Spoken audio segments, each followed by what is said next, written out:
Mastering modal verbs for probability. Hello learners!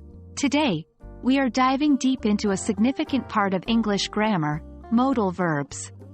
We'll focus specifically on using modal verbs for expressing probability.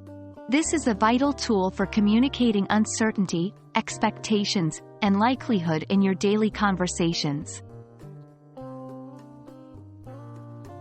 Modal verbs, in the context of probability, are used to express how certain or uncertain we are about something.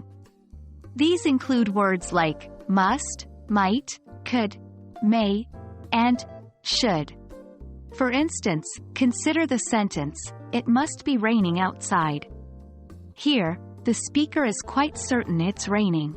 On the other hand, "It might be raining outside" is less certain.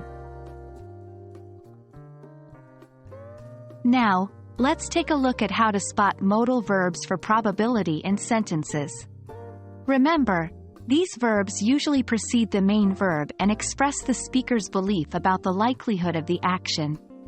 Here's an example. She could be at the mall.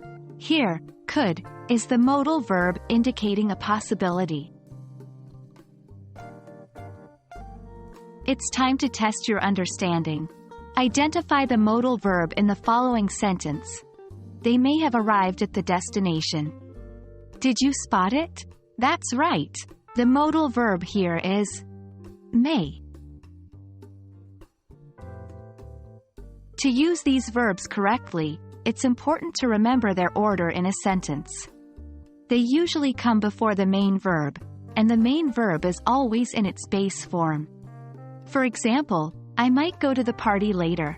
Also, remember that the choice of modal verb can dramatically change the level of certainty or probability you're expressing. Now, it's your turn.